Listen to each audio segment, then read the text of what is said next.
안녕하세요. 저는 예순을 바라보는 서정아라고 해요. 라디오를 통해 제 이야기를 들려드리게 될 줄은 저도 몰랐어요. 인생의 후반부를 지나며 이렇게 가슴 두근거리는 시간을 다시 만나게 되었다는 게 아직도 믿기지 않아요. 하지만 저에게는 이 모든 것이 하나의 커다란 사연이 되었고, 그래서 용기를 내어 여러분께 털어놓고자 해요. 저는 남편을 먼저 떠나보낸 지가 어느덧 10년 가까이 되었어요. 그때의 충격은 말로 다 할 수 없을 만큼 컸지만 세월이라는 것이 무섭게 흘러가며 고통을 둥글둥글하게 만들었어요. 그래도 집 안은 언제나 휑했어요.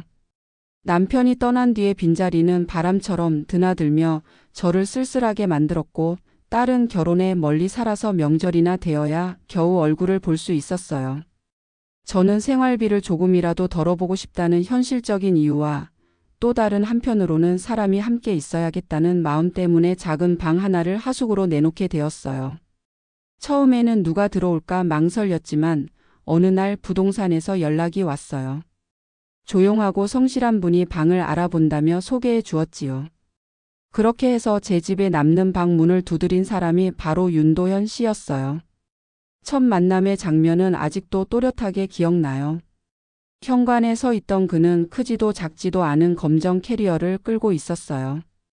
바퀴 소리가 바닥을 구르며 제 마음 깊은 곳까지 들어오는 듯 했어요. 그 순간 제 삶에 새로운 무언가가 시작되는 신호 같았답니다. 저는 얼른 문을 열고 따뜻한 차를 내왔어요. 편히 지내세요. 제가 그렇게 말했는데 제 목소리가 생각보다 떨렸던 것도 같아요. 그는 고개를 숙이며 미소를 지었어요. 잘 부탁드립니다. 민폐 끼치지 않겠습니다. 그 말이 얼마나 정중하고 따뜻하게 들리던지 순간 저도 모르게 마음 한 구석이 놓이는 듯 했어요.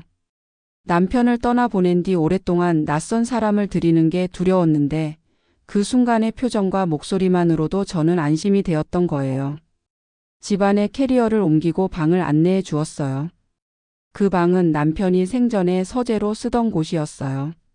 오래 비워둔 터라 조금은 쾌쾌한 냄새도 났지만 창문을 열자 가을 바람이 스르륵 들어와 공기를 바꿔주었어요. 커튼이 흔들리며 햇빛이 그의 어깨에 내려앉는 모습을 보니 저는 괜히 마음이 흔들렸어요. 이게 단순히 하숙을 드린 것뿐일까 아니면 또 다른 인연의 시작일까? 하는 생각이 문득 스쳤지만 곧 고개를 저었어요. 제 나이에 그런 설레는 감정은 어울리지 않는다고 스스로 다그쳤거든요. 그날 저녁 저는 간단한 식사를 준비했어요. 오래간만에 두 사람분 밥상을 차리는 일이 어찌나 설레던지 김이 모락모락 나는 밥 냄새가 부엌을 채우는 동안 저는 살아있다는 것을 실감했어요. 그는 반찬을 보며 정말 맛있어 보이네요. 혼자 살 땐 이렇게 따뜻한 밥상을 잘 못 챙겼습니다. 하고 말했어요. 저는 웃으며 별것도 아니에요. 그냥 김치에 된장국이지요. 하고 대답했지만 마음속은 뜨겁게 달아오르고 있었어요. 식탁에 마주 앉아 밥을 먹는 동안 저는 제 남편과의 지난 시절이 떠올랐어요. 함께 식탁을 지키던 그때가 얼마나 소중했는지 그리고 얼마나 그리웠는지 그제야 알겠더군요. 그런데 제 앞에 앉은 사람은 남편이 아니었어요. 하지만 이상하게도 그 빈자리를 채워주는 듯한 든든함이 전해졌어요. 식사를 마치고 그가 설거지를 도와주겠다고 했어요. 저는 괜찮다고 했지만 그는 이미 소매를 걷어 올리고 싱크대 앞에 서 있었어요. 그 모습이 얼마나 자연스럽던지 저는 순간 가슴이 먹먹해졌어요. 혼자 살며 모든 집안일을 도맡아 하던 저에게 누군가가 옆에 서서 제가 할게요. 하고 말해주는 일이 이렇게 큰 위로가 될 줄은 몰랐어요. 밤이 깊어지자 저는 제 방으로 들어와 이불을 펴고 누웠어요. 그런데 잠이 오질 않았어요. 옆방에서 가볍게 기침하는 그의 소리가 들려왔는데 그 작은 소리가 제 마음을 괜히 건드렸어요. 이 집에 나 말고 다른 사람이 함께 자고 있다니. 그 단순한 사실이 저를 설레게도 두렵게도 했어요. 가슴이 두근거려 베개를 끌어안고 한참이나 뒤척였어요. 그날 이후 우리 사이의 일상은 조금씩 자리를 잡아갔어요. 아침이면 그가 먼저 일어나 신문을 가져다 놓고 저는 따뜻한 국을 끓여 놓곤 했어요. 작은 습관들이 쌓이면서 집 안 공기는 전보다 한층 따뜻해졌어요. 하지만 그 따뜻함 속에는 설명하기 어려운 긴장감이 깔려 있었어요. 서로는 모른 척했지만 눈길이 잠깐 마주칠 때마다 묘한 기운이 흘렀어요. 어느 날은 제가 장을 보고 돌아오는 길에 무거운 장바구니를 힘겹게 들고 있었는데 멀리서 그가 달려와 한 손에 번쩍 들어 주었어요. 저는 놀라며 괜찮아요. 제가 할 수 있어요. 했지만 그는 웃으며 이 정도는 거뜬합니다. 하고 말했어요. 순간 그의 팔에 잡힌 힘줄이 눈에 들어왔고 제 심장은 이유 없이 빨리 뛰었어요. 오래 잊고 살았던 남자의 체취와 힘, 그런 것들이 제 앞에 낯설고도 강렬하게 다가왔어요. 밤마다 라디오를 켜두곤 했는데 어느 날 그도 함께 듣자고 했어요. 거실 소파에 나란히 앉아 라디오 DJ의 목소리를 듣는 순간 저는 마치 젊은 시절로 돌아간 듯한 기분이 들었어요. 사연 하나하나가 제 이야기를 건드리는 것 같았고 그는 고개를 끄덕이며 조용히 들어주었어요. 그와 같은 공간에서 같은 소리를 듣는 일, 그것만으로도 제 외로운 마음은 조금씩 채워지고 있었어요. 하지만 동시에 저는 두려웠어요. 나이 예순을 바라보는 제가 새로운 감정을 느끼는 게 과연 옳은 걸까? 사회의 시선이나 딸아이의 눈길을 생각하면 이건 절대 허락될 수 없는 감정이겠지요. 그런데도 제 가슴은 자꾸만 뛰고 있었어요.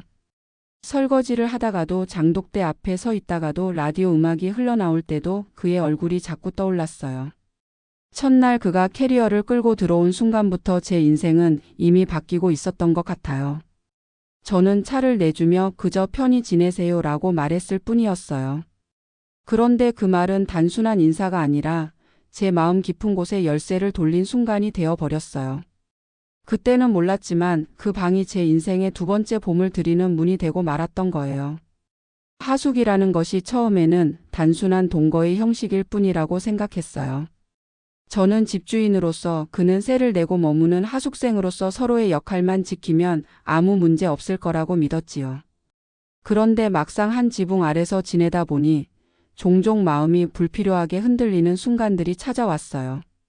아침마다 마주치는 부엌 풍경은 늘 비슷했어요. 저는 습관처럼 된장국을 끓였고 그는 조용히 식탁에 앉아 신문을 펼쳤어요. 그런데 어느 날 김이 모락모락 피어오르는 냄비에서 된장의 구수한 냄새가 퍼지던 순간 그는 불쑥 말했어요. 이 냄새가 집 같네요. 그 한마디가 제 가슴을 울렸어요. 남편이 살아있을 때 종종 하던 말과 너무 닮아 있었거든요. 저녁 시간도 특별할 건 없었어요. 늘 그는 늦게 들어왔고 저는 그에 맞추어 밥을 덮여주었어요.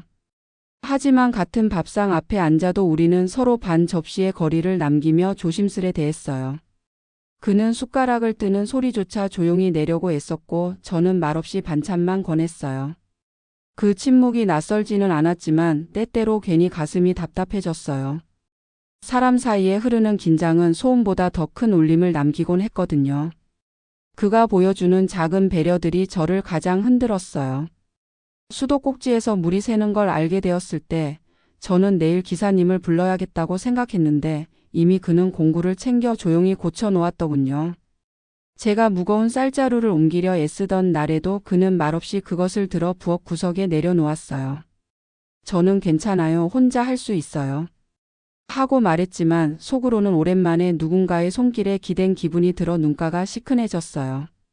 밤이 되면 각자의 방으로 들어가곤 했어요. 하지만 문 너머로 전해지는 작은 생활음이 묘하게 저를 안심시키기도 했어요.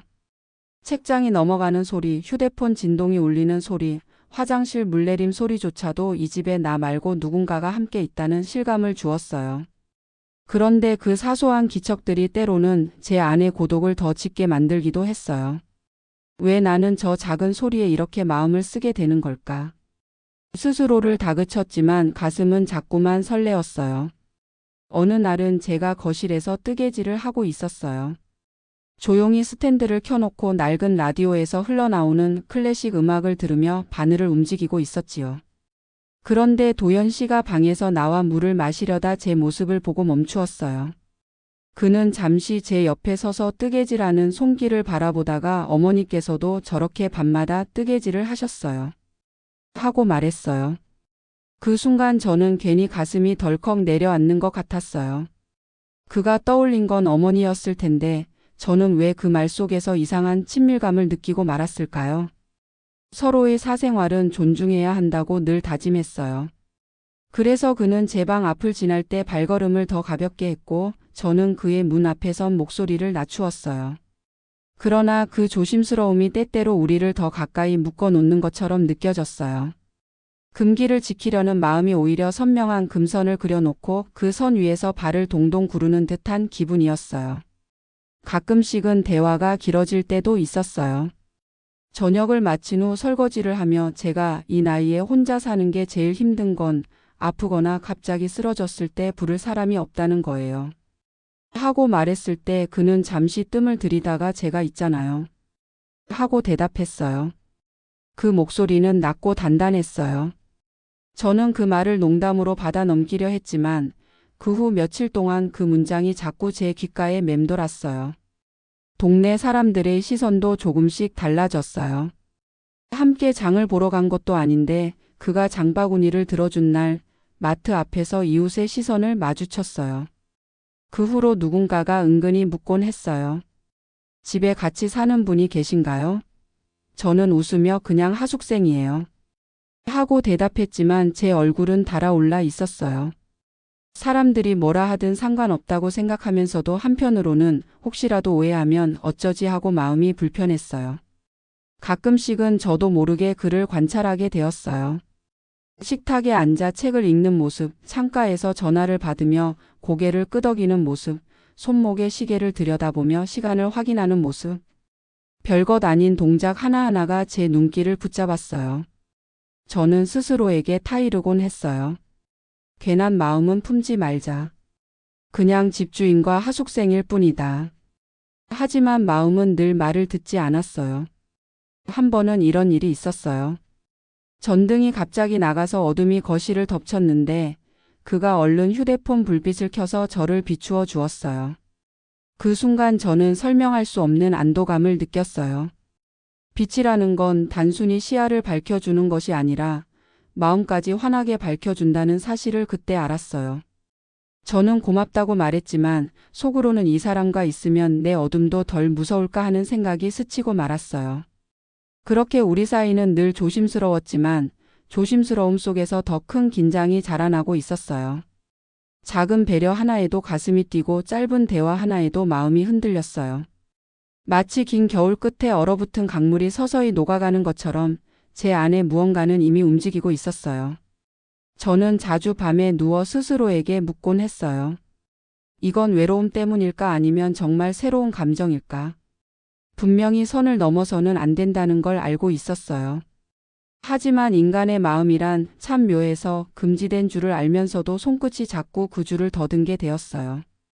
조심하던 날들이었지만 사실 그 속에서는 이미 서로의 숨결이 조금씩 스며들고 있었던 거예요. 그것이 사랑인지 단순한 외로움의 위안인지 아직은 몰랐지만 분명한 건 제 삶이 다시 움직이기 시작했다는 사실이었어요. 저는 그 사실이 두렵기도 했지만 오래 잊고 있던 설렘이라는 단어가 다시 가슴속에서 피어오르는 걸 막을 수 없었어요. 비가 하루 종일 내렸어요. 아침부터 잔뜩 흐린 하늘을 보면서도 설마 이렇게 쏟아질 줄은 몰랐는데 저녁이 되자 창문을 때리는 빗방울 소리가 마치 수천 개의 북이 울리는 것처럼 요란했어요. 골목 가로등 불빛마저 흐릿하게 번져 보일 만큼 장대비가 쏟아졌고 온 세상이 물속에 잠긴 듯 했어요. 저는 우산을 들고 잠시 마트에 다녀오려 했지만 문을 열자마자 쏟아지는 비에 발길을 돌리고 말았어요. 이런 날엔 괜히 나섰다간 옷만 흠뻑 젖고 돌아오겠구나. 혼잣말을 하며 현관문을 닫으려는데 마침 그가 들어왔어요. 젖은 코트를 걸친 채 문 앞에 서 있는 윤도현 씨였어요. 우산은 이미 제 역할을 다 못한 듯 물을 잔뜩 머금고 있었고 빗방울은 그의 어깨와 머리칼 끝에서 후두둑 떨어지고 있었어요. 저는 얼른 수건을 가져다 주려다 그와 함께 우산을 털게 되었어요. 현관 앞 좁은 공간에서 젖은 우산을 흔드는 그의 손이 제 손등을 스쳤지 뭐예요. 죄송합니다. 그가 낮게 말했어요. 저는 얼른 손을 빼며 웃어 넘기려 했어요. 별것도 아닌데요. 그렇게 말했지만 제 가슴은 이미 작은 북을 두드리듯 쿵쿵 울리고 있었어요. 손끝에 남은 미묘한 온기, 그것은 오랫동안 잊고 있던 감각이었어요. 그는 방으로 돌아가려다 발걸음을 멈추고 수건을 제게 건넸어요. 혹시 젖으셨을까 봐요. 저는 순간 말문이 막혀 고개만 끄덕였어요. 남편이 떠난 뒤로 누군가가 이렇게 사소한 배려를 해준 기억이 떠오르지 않았거든요. 그저 하숙생으로서의 예의일 뿐인데 저는 그 따뜻한 수건 한 장에 괜히 눈시울이 붉어졌어요. 저녁 빗소리는 점점 더 거세졌어요. 부엌 창문을 두드리는 빗방울 소리가 너무 커서 마치 집안 깊숙이까지 빗물이 스며드는 것 같았어요. 저는 식탁에 앉아 라디오를 켜두었어요. 오래된 트로트가 흘러나왔고 가사 한 줄 한 줄이 마음속을 흔들었어요. 이별은 잔인하고 사랑은 다시 찾아오네. DJ의 목소리와 함께 울려 퍼지는 그 노랫말 사이로 저는 제 마음을 숨겼어요. 비 오는 날이면 괜히 감정이 더 예민해지는 법이에요. 창밖을 바라보며 빗줄기 사이에 제 지난 세월을 떠올렸어요. 남편과 함께 우산을 쓰고 시장을 걸었던 날들, 아이가 어릴 적 비에 젖어 울던 모습을 달래주던 기억들, 그 모든 장면이 한꺼번에 몰려와 가슴을 짓눌렀어요. 그런데 이번에는 그 기억들 사이에 낯선 얼굴이 끼어들었어요. 바로 윤도현 씨였어요. 함께 우산을 털던 순간, 수건을 건네주던 순간이 파도처럼 밀려들어와 제 오랜 기억 위에 새로운 색을 덧칠하는 것 같았어요. 저는 고개를 저으며 안 돼, 이건 외로움이 불러온 착각일 뿐이야. 하고 스스로를 다그쳤어요. 그날 밤 그는 거실에 앉아 책을 읽고 있었어요. 저는 뜨개질을 하며 라디오 소리를 조금 키웠어요. 그런데 마음은 책장에 앉은 그의 뒷모습만 쫓고 있었어요. 빗소리와 라디오 음악 그리고 책장을 넘기는 소리가 뒤섞이며 묘한 울림을 만들어냈어요. 마치 우리 두 사람만의 비밀스러운 무대에 앉아 있는 듯 했어요. 밖이 너무 시끄럽네요. 그가 말했어요. 그러게요. 천둥이라도 치면 더 무섭겠어요. 제가 대답했어요. 그는 창밖을 보며 한참을 가만히 있었어요. 그 정적 속에서 제 심장은 또다시 쿵쾅거렸어요. 빗줄기가 유리창을 타고 흘러내리며 반짝일 때마다 그 옆모습이 낯설 만큼 선명하게 각인되었어요. 잠시 후 그는 자리에서 일어나 부엌으로 향했어요. 냉장고에서 맥주를 꺼내며 이런 날은 술 한 잔이 제격인데 드실래요? 하고 물었어요. 저는 순간 망설였어요. 평소라면 사양했을 텐데 그날은 비가 모든 것을 허락하는 듯한 기분이었어요. 저는 고개를 끄덕였어요. 맥주잔에 부딪히는 소리가 빗소리에 묻혔어요. 그는 잔을 들어 올리며 살다 보면 이렇게 빗속을 헤매는 날도 있지 않겠습니까? 하고 말했어요. 저는 웃으며 그러게요. 다 젖어야 비의 무게를 아는 거겠지요. 하고 대답했어요. 그러고는 입을 다물었어요. 괜히 그 말이 너무 솔직하게 들려서 제 마음속까지 드러나는 것 같았거든요. 술 기운이 가볍게 올라오자 저는 제 자신이 낯설어졌어요. 웃음소리가 커졌고 목소리도 조금은 낮아졌어요. 빗소리와 함께 번지는 취기가 방 안을 적셨고 제 마음도 비처럼 흠뻑 젖어버린 듯 했어요. 그날 밤 저는 방으로 돌아와도 쉽게 잠들 수 없었어요. 창문을 두드리는 빗소리 사이로 그의 손등이 스쳐 지나간 순간이 자꾸만 떠올랐어요. 수건을 건네던 따뜻한 손길, 맥주잔을 건네던 시선, 그 모든 것이 제 안에서 뒤엉켜 새로운 설렘을 만들어내고 있었어요. 저는 베개를 끌어안고 깊은 한숨을 내쉬었어요. 이건 단순한 외로움일까요? 아니면 정말 오래간만에 찾아온 봄빛 같은 감정일까요? 죄책감과 기대가 뒤섞여 저는 더욱 혼란스러워졌어요. 하지만 한 가지는 분명했어요. 그날의 빗소리와 함께 스며든 감정은 더 이상 되돌릴 수 없는 강을 건너고 있다는 사실이었어요. 비가 그치고 나자 집 안 공기도 조금은 달라졌어요. 그 전날까지 빗소리와 술기운에 가슴이 흔들렸다면 이제는 차분한 정적 속에서 제 안의 소용돌이가 잠잠해진 듯 했어요. 그러나 사실은 아니었지요. 가라앉은 것처럼 보였지만 속에서는 더 깊은 소용돌이가 시작되고 있었어요. 그날 저녁 우리는 식탁에 마주 앉아 조심스레 밥을 먹었어요. 아무 말 없이 젓가락 소리만 오가는 시간이었는데 문득 그가 조용히 입을 열었어요. 사실 말씀드리고 싶은 게 있어요. 좀 무거운 이야기인데 들어주실 수 있겠습니까? 저는 젓가락을 멈추고 고개를 들었어요. 그의 표정에는 농담이나 가벼움이 전혀 없었어요. 저는 숨을 고르며 말씀해 보세요. 하고 대답했어요. 그는 한참 동안 밥그릇을 응시하다가 낮은 목소리로 말했어요. 저는 이혼한 사람입니다. 오래전 일이지만 아직도 그 그림자가 따라다녀요. 남들처럼 평범한 가정을 지키고 싶었는데 결국 지켜내지 못했습니다. 그의 눈빛 속에는 오래된 흉터 같은 고통이 숨어 있었어요. 저는 순간 가슴이 덜컥 내려앉는 것 같았어요. 사람은 누구나 과거를 짊어지고 산다고 하지만 정작 눈앞에서 그 고백을 들으면 마음이 흔들릴 수밖에 없어요. 저는 무슨 말을 해야 할지 몰라 그저 고개를 끄덕였어요. 제가 부족했어요. 바쁘다는 핑계로 집을 돌보지 못했고 아내는 점점 저와 멀어졌습니다. 서로의 마음이 바싹 마른 장작처럼 쪼개지더니 결국 불길도 꺼져버리고 말았어요. 딸아이가 있었지만 결국 양육은 전부 전처에게 맡기게 되었습니다. 제가 아버지라는 이름을 지키지 못한 것이 지금도 가장 큰 죄책감이에요. 그는 담담히 말했지만 말끝마다 묵직한 돌덩이가 얹히는 듯 했어요. 저는 괜히 손등이 떨려서 물잔을 잡고 있었어요. 그러다 조용히 입을 열었어요. 그동안 고생 많으셨어요. 제 목소리는 제가 생각했던 것보다 훨씬 부드럽게 흘러나왔어요. 마치 오래된 상처 위에 천을 덮듯 조심스러운 말이었어요. 그는 씁쓸하게 웃으며 대답했어요. 살다 보니 견디는 법만 늘었습니다. 하지만 견딘다고 다 잊히는 건 아니더군요. 그 웃음 속에는 무너져 내린 다리의 잔해가 고스란히 보였어요. 저는 순간 남편을 떠나보낸 제 과거가 떠올랐어요. 오랜 시간 잊으려 했지만 여전히 제 안에는 공백이 남아 있었어요. 남편의 손길이 사라지고 병원 복도에 홀로 서서 울던 기억이 아직도 생생하게 남아 있었어요. 저는 조용히 숨을 고르고 그에게 제 이야기를 들려주기 시작했어요. 저도 사실은 사별한 사람이에요.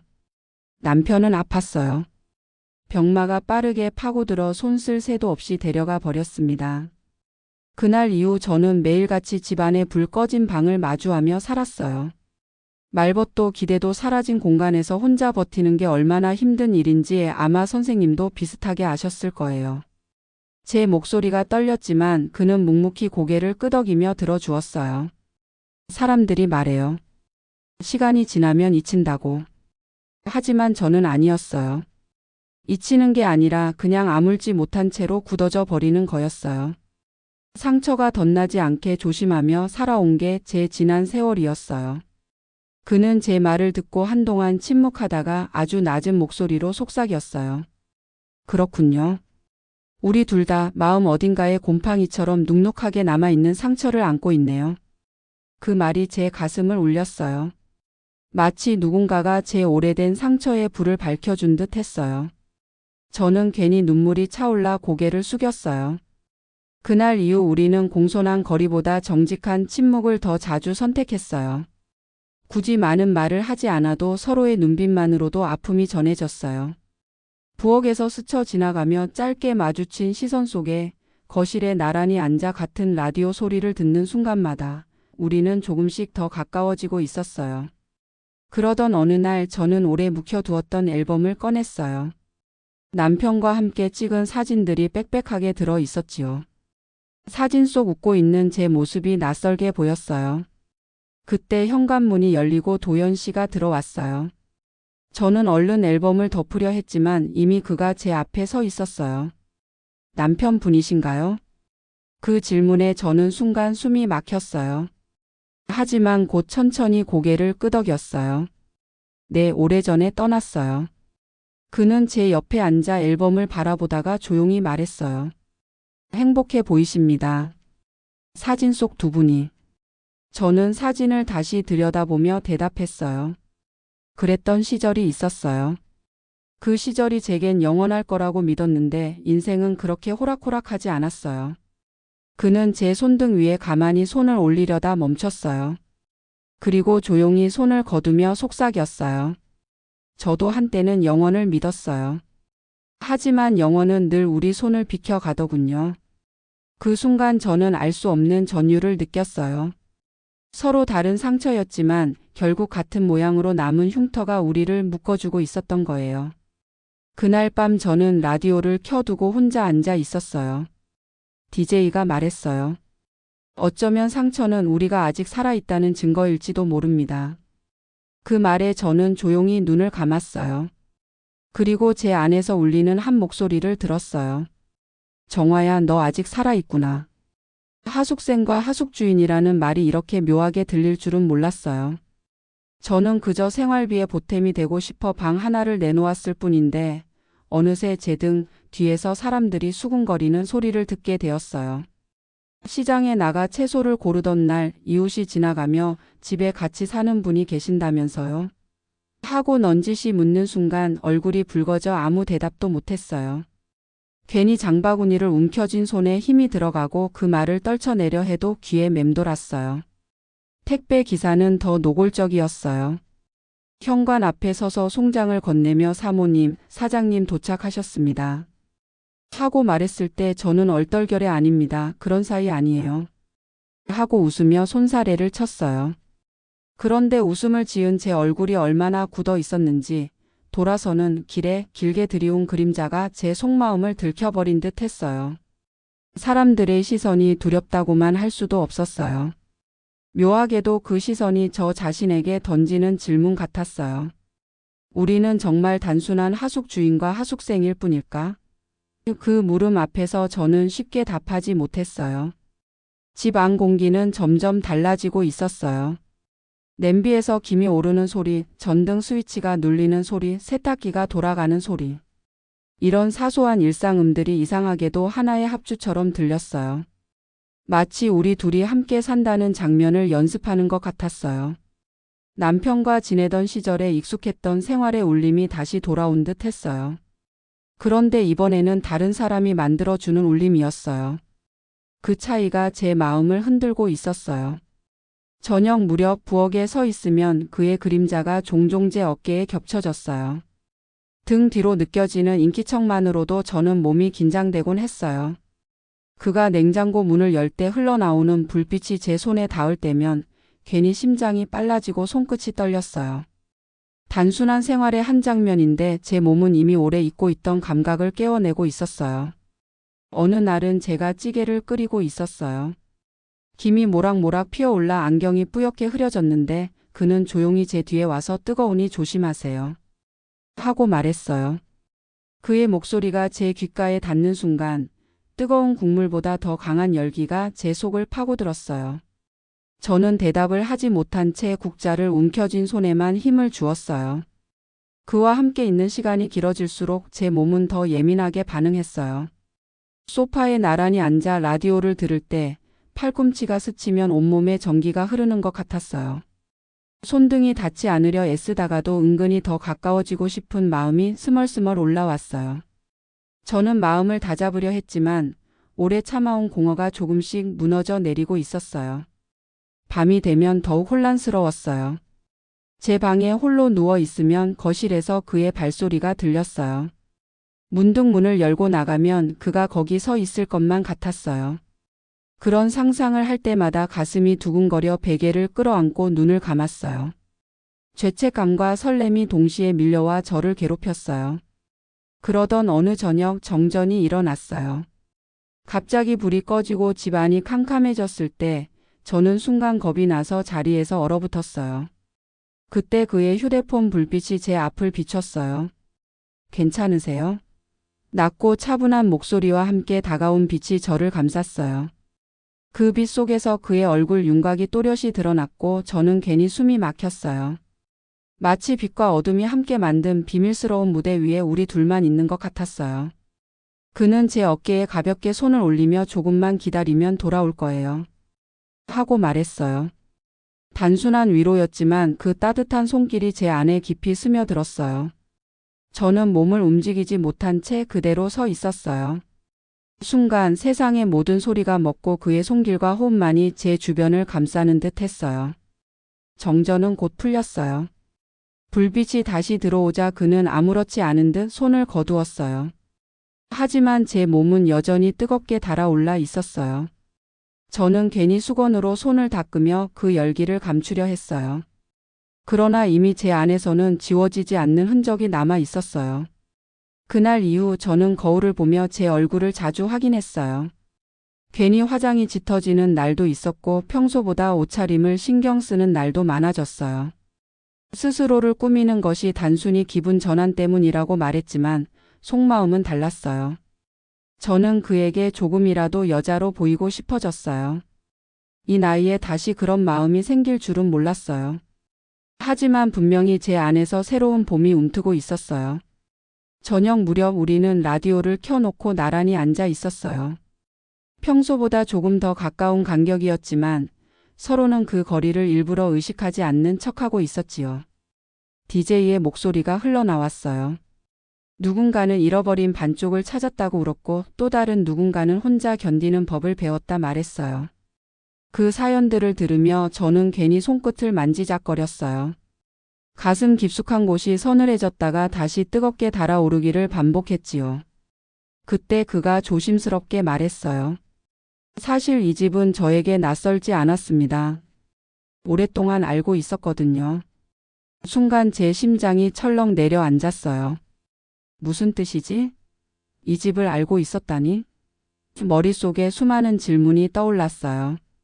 저는 얼른 표정을 숨기려 했지만 제 두 눈은 이미 그를 향해 깊게 꽂혀 있었지요. 그는 잠시 말끝을 흐리며 눈을 내리깔았어요. 더 이어가려다 멈춘 듯 했지요. 저는 가슴이 답답했지만 이상하게도 그 침묵이 오히려 무게감 있게 다가왔어요. 단순한 인사치레가 아니라 제 삶 어딘가와 겹쳐지는 이야기를 꺼내려는 듯 보였거든요. 우리는 한동안 말없이 앉아 있었어요.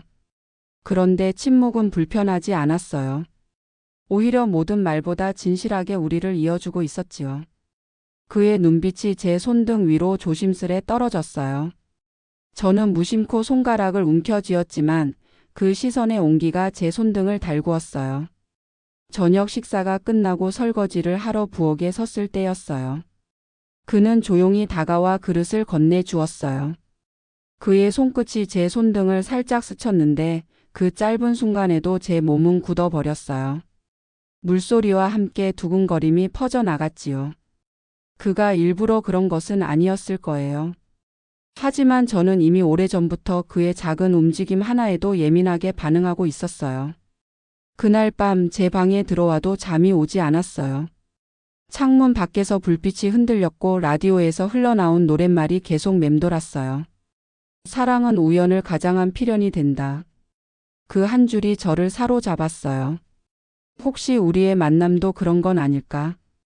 남편이 떠난 뒤 무너진 제 삶에 누군가가 다시 걸어 들어온 건 단순한 우연이 아니라 인연이었을지도 몰라요. 몸은 점점 뜨거워졌어요. 손등에 남은 그의 온기가 자꾸만 되살아났고 어깨에 스친 그의 그림자가 아직도 제 주위를 맴도는 듯 했어요. 베개를 끌어안고 눈을 감았지만 온몸이 깨어 있었어요. 죄책감과 기대가 한꺼번에 몰려와 제 숨을 막았지요. 다음 날 아침 햇살이 거실에 번져 있을 때 우리는 마주 앉아 있었어요. 그는 신문을 보고 있었고 저는 차를 따르고 있었지요. 그런데 그 간단한 장면마저 부부의 아침처럼 느껴졌어요. 컵을 건네는 순간 손끝이 닿았고 제 심장은 그 순간 또다시 흔들렸어요. 저는 알았어요. 이미 우리 사이의 금선은 흔들리고 있다는 것을요. 그는 우연처럼 다가왔지만 사실은 오래전부터 제 삶에 발자국을 남기고 있었어요. 그 사실이 저를 더욱 흔들었어요. 죄책감은 커지고 있었지만 동시에 떨림은 멈추지 않았어요. 오래 참고 눌러두던 말들이 밤이 깊어지면 자꾸만 입술 끝에서 미끄러져 나오려 했어요. 저는 스스로 다그쳤어요. 우린 어른이에요. 선은 지켜야 해요. 그렇게 되뇌었지만 가끔은 누군가의 손을 잡고 잠들던 옛날이 그리워졌어요.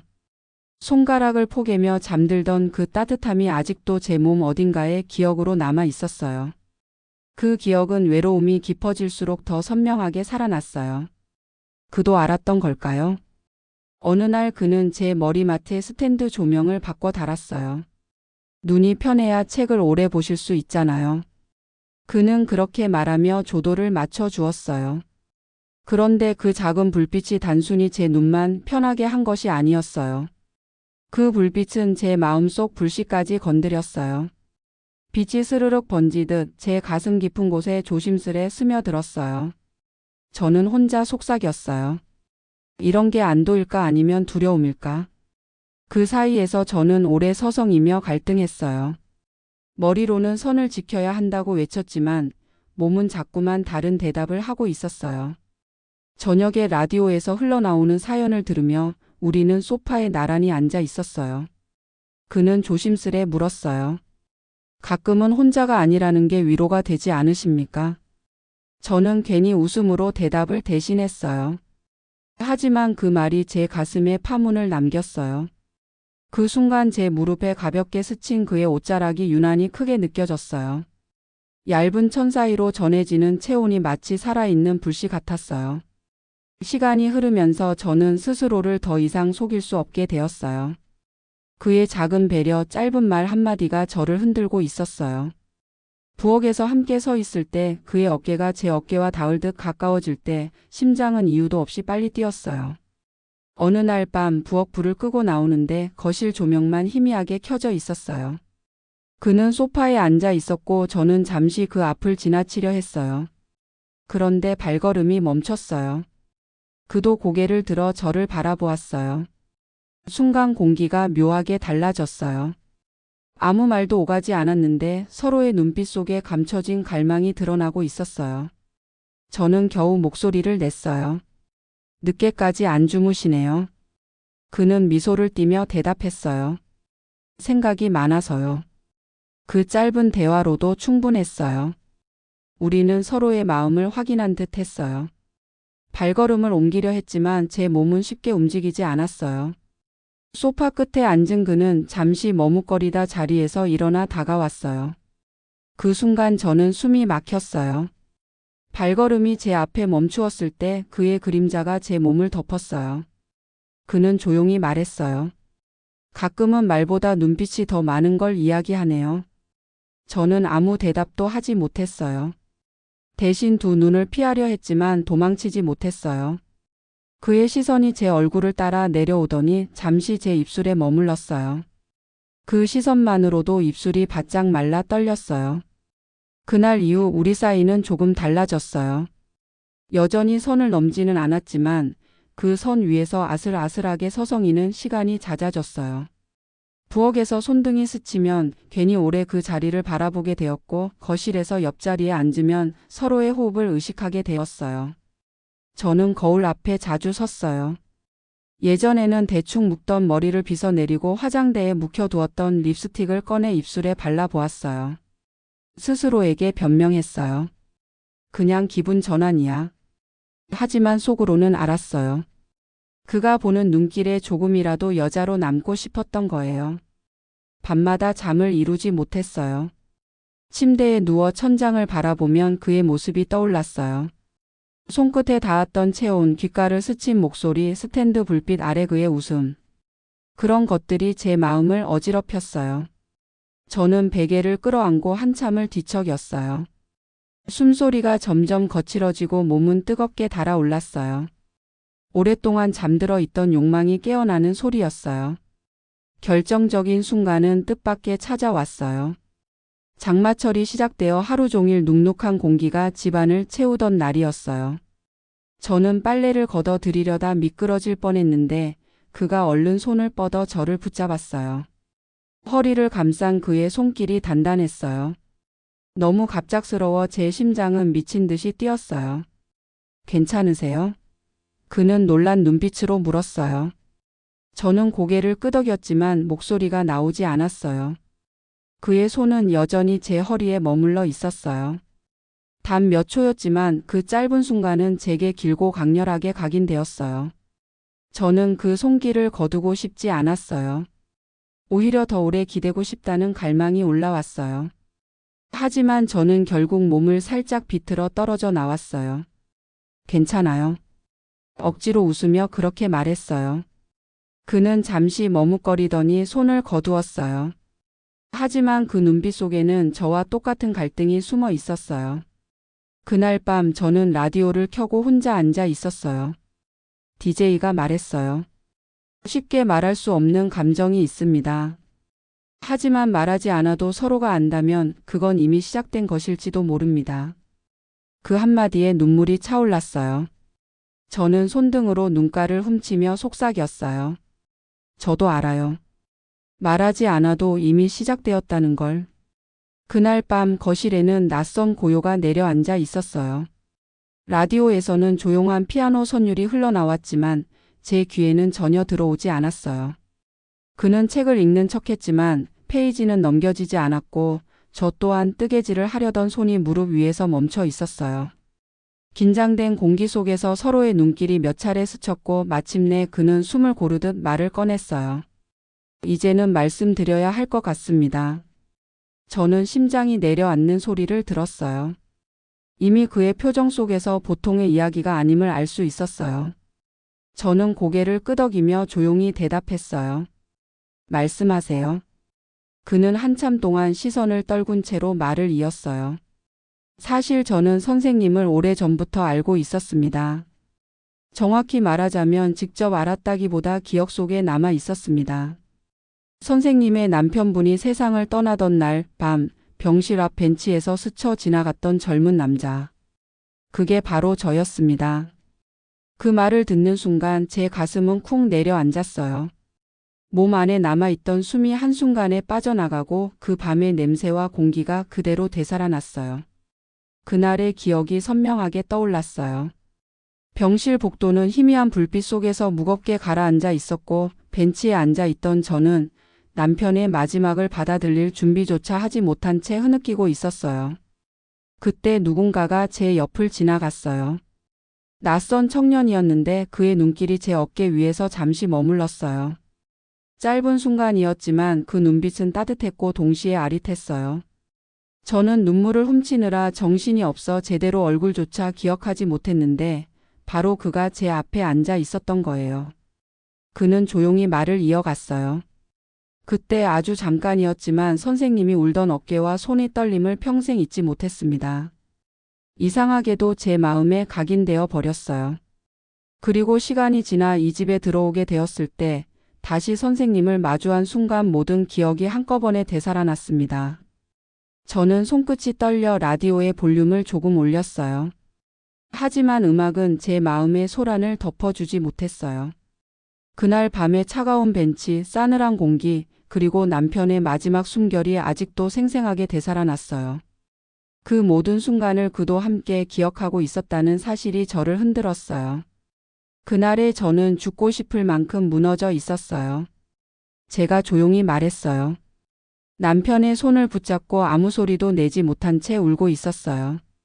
그런데 낯선 눈길이 제게 닿았던 걸 이제야 알겠네요. 그게 선생님이었군요. 제 목소리는 떨렸고 가슴은 무너져 내렸어요. 하지만 동시에 묘한 안도감이 피어올랐어요.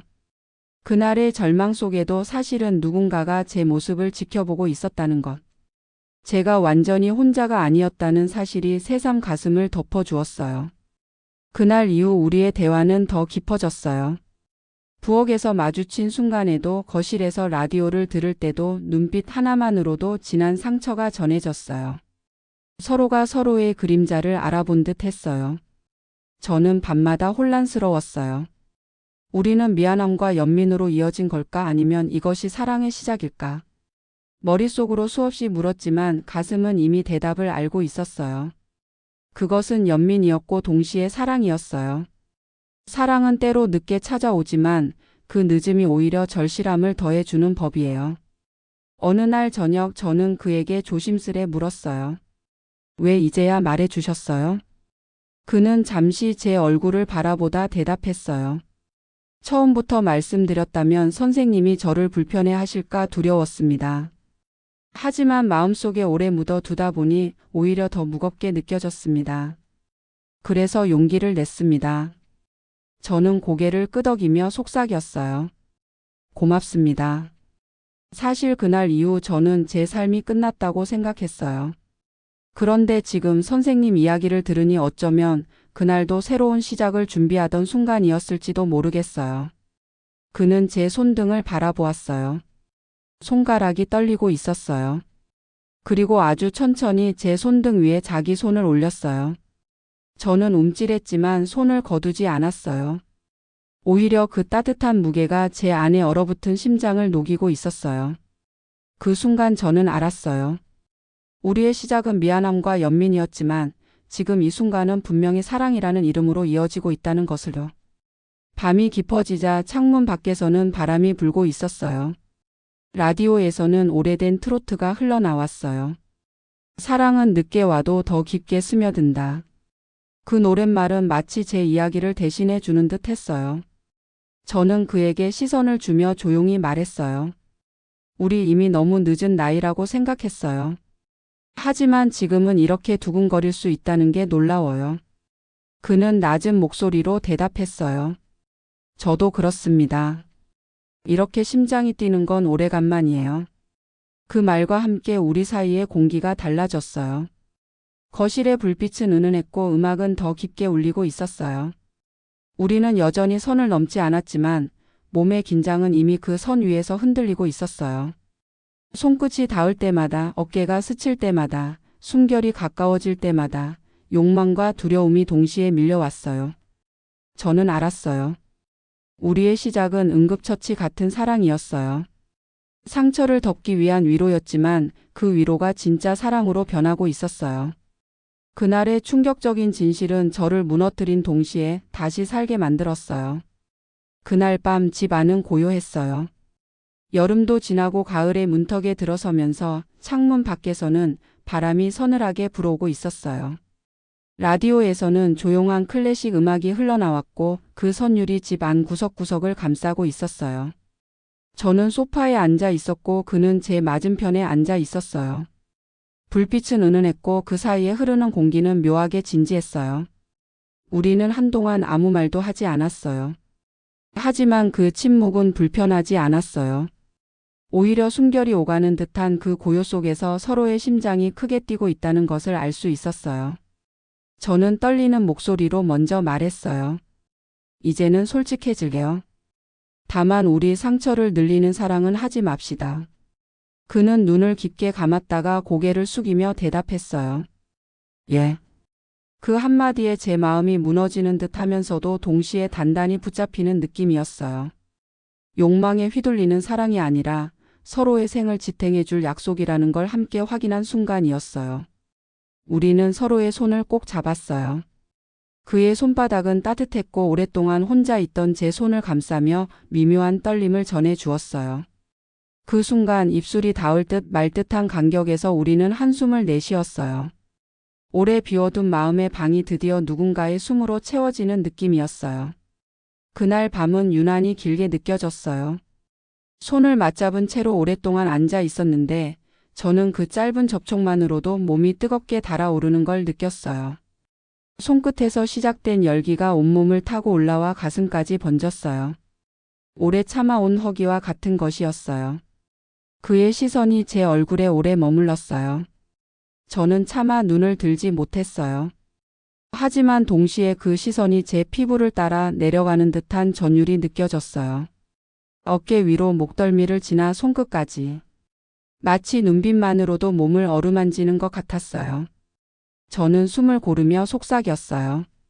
이렇게 가깝게 앉아 있는 게 괜찮을까요? 그는 대답하지 않았어요. 대신 손을 조금 더 세게 잡았어요. 그 무게는 말보다 강했어요. 그 짧은 동작에 제 몸은 더 떨렸고 가슴은 쿵쿵 울렸어요. 시간이 흐르자 우리 사이의 공기는 점점 더 뜨거워졌어요. 서로의 호흡이 가까워지고 숨결이 섞이는 순간마다 긴장이 높아졌어요. 저는 그의 어깨에 살짝 몸을 기대었어요. 그 짧은 기대만으로도 온몸이 전율했어요. 귓가에 닿는 그의 숨결이 뜨겁게 스며들었어요. 괜찮으세요? 그는 낮은 목소리로 물었어요. 저는 대답 대신 고개만 끄덕였어요. 목소리를 내면 그 떨림이 다 드러날까 두려웠어요. 그는 제 어깨 위에 손을 올렸어요. 아주 가볍게 하지만 단단히. 그 손길이 닿는 순간 저는 눈을 감았어요. 온몸이 흔들리며 오래 잊고 있던 감각들이 살아나는 걸 느꼈어요. 누군가의 체온이 이렇게도 깊숙이 스며들 수 있다는 걸 그때 다시 알게 되었어요. 우리는 여전히 선을 넘지 않았어요. 하지만 그 선 위에서 서로의 호흡은 얽혀 있었어요. 어깨에 닿은 손길, 포개진 손바닥, 가끔씩 스치는 무릎. 그 작은 접촉 하나하나가 마치 불꽃 같았어요. 몸은 더 가까워지기를 원했지만 마음은 애써 붙잡고 있었어요. 그 순간 저는 깨달았어요. 욕망보다 더 큰 단어가 있다는 걸. 그것은 바로 동행이었어요. 젊은 날의 사랑이 불꽃이라면 지금의 사랑은 오래도록 꺼지지 않는 등불 같았어요. 우리를 태워 없애는 대신 길을 밝혀주고 서로를 지탱해주는 불빛이었어요. 밤이 깊어갈수록 우리 사이의 호흡은 더욱 조율되었어요. 마치 오래전부터 함께 연습해온 이들의 호흡처럼 한쪽이 숨을 들이쉴 때 다른 쪽은 내쉬고 있었어요. 그 호흡 속에서 저는 편안함을 느꼈어요. 오랫동안 혼자이던 제 호흡이 이제는 함께 맞춰지고 있었어요. 그날 밤 우리는 서로의 손을 놓지 않았어요. 입술이 닿을 듯 말 듯한 거리에서 긴장과 떨림이 끝없이 이어졌어요. 마침내 저는 마음속으로 속삭였어요. 이제 괜찮아. 나는 혼자가 아니야. 이제 저는 이렇게 라디오에 사연을 보냅니다. 안녕하세요. 저는 남는 방 하나를 열었다가 제 마음의 빈 방까지 열고 말았답니다. 이 말을 꺼내기까지 얼마나 많은 밤을 뒤척였는지 몰라요. 사람들에게 들려주기 부끄러운 이야기일 수도 있지만 결국 제 삶을 다시 살게 만든 이야기였기에 용기를 냈어요. 딸아이는 처음에 놀랐어요. 어느 날 조심스레 이야기를 꺼냈을 때 그녀의 눈이 커다랗게 흔들렸어요. 엄마 정말이에요? 한동안 말이 없던 아이는 곧 제 손을 잡으며 말했어요. 엄마, 이제 엄마도 누군가에게 기대세요. 그게 아빠가 바라던 일이었을 거예요. 그 말을 듣는 순간 저는 눈물이 핑 돌았어요. 아버지를 그리워하던 아이가 이제는 제 새로운 삶을 응원해 준다는 사실이 가슴 깊숙이 파고들었어요. 혼자가 아니라는 것, 나를 인정해 주는 가족이 있다는 것이 이렇게 큰 힘이 될 줄 몰랐어요. 우리는 결혼이라는 말을 서두르지 않기로 했어요. 굳이 종이에 도장을 찍지 않아도 괜찮았어요. 대신 함께 아침 식탁에 앉아 같은 김을 마시고 병원 접수 창구에서 서로의 이름을 불러줄 수 있는 사람으로 남기로 했어요. 그것만으로도 충분했어요. 젊은 날에는 영원이라는 약속이 필요했지만 지금은 오늘 하루를 함께 견뎌낼 수 있다는 사실이 더 소중했어요. 이제 제 집은 더 이상 횡하지 않아요. 저녁이면 부엌에서 그의 발소리가 들리고 거실 소파에는 나란히 앉은 두 사람의 그림자가 드리워져요. 라디오에서 흘러나오는 사연을 함께 들으며 고개를 끄덕이고 때로는 웃음도 나눠요. 이 작은 일상이 저에게는 두 번째 봄이 되어 주었어요. 그러나 그 봄은 단순한 안도감만으로 이루어지지 않았어요. 황혼의 나이라 해도 여전히 제 몸은 살아 있었고 감각은 깨어 있었어요. 그는 제 어깨에 손을 얹을 때마다, 제 귓가에 숨결을 흘릴 때마다 오랫동안 잠들어 있던 제 감각을 흔들어 깨웠어요. 어느 저녁 우리는 라디오를 끄고 조용히 앉아 있었어요. 창문 밖에서는 바람이 부드럽게 불고 있었고 방 안은 은은한 불빛으로만 채워져 있었어요. 저는 괜히 두 손을 무릎 위에 모으고 있었어요. 그런데 그는 제 손을 천천히 덮었어요. 따뜻한 체온이 전해지는 순간 온몸이 떨렸어요. 괜찮으세요? 그가 낮은 목소리로 물었어요. 저는 웃음 섞인 목소리로 대답했어요. 괜찮아요. 아니, 사실은 괜찮지 않은지도 모르겠어요. 이렇게 가슴이 뛰는데 어떻게 괜찮을 수 있겠어요? 그의 손이 조금 더 단단히 제 손을 감쌌어요. 그 짧은 접촉만으로도 온몸이 뜨거워졌어요. 숨결이 점점 가까워지며 우리는 말보다 더 많은 것을 눈빛으로 나누고 있었어요. 저는 알았어요. 사랑은 나이와 상관없이 몸으로도 이어지는 거예요. 욕망이라고 말해도 좋고 살아있다는 증거라고 해도 좋아요. 그의 손끝이 스칠 때마다 솜털이 바짝 서고 어깨가 닿을 때마다 심장이 두근거렸어요. 입술이 닿을 듯 가까워지면 숨조차 멈췄어요. 그러나 우리는 서두르지 않았어요. 욕망을 따라 급하게 불을 지피기보다 오래 타오를 등불처럼 천천히 불씨를 키워갔어요. 그 속에서 저는 오히려 더 강한 떨림을 느꼈어요. 젊은 날의 뜨거움은 불꽃처럼 한순간 타오르고 꺼졌지만 지금의 사랑은 몸과 마음을 동시에 감싸며 은은히 오래 불타고 있었어요.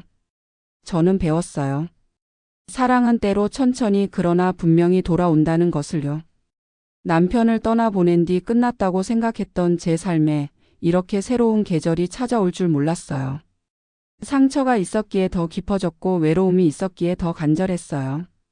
여러분 혹시 저와 같은 나이에 혼자 계신 분들이 있다면 이 말을 꼭 전하고 싶어요. 두 번째 봄은 늦게라도 반드시 찾아온다고요. 그것은 누군가의 손끝에서 시작될 수도 있고 누군가의 숨결에서 시작될 수도 있어요. 중요한 건 마음을 열고 그 봄을 맞이할 준비를 하는 거예요. 이제 저는 오늘 하루도 고맙게 살아요. 누군가와 같은 식탁에 앉아 밥을 먹고 같은 방에서 라디오를 들으며 웃을 수 있다는 사실 하나만으로도 행복해요. 그 행복이 제게는 가장 에로틱한 감각이고 가장 깊은 사랑이에요. 여러분 오늘 밤도 누군가의 귀퉁이에 기대어 잠들 수 있기를 바라며 제 사연을 마칩니다.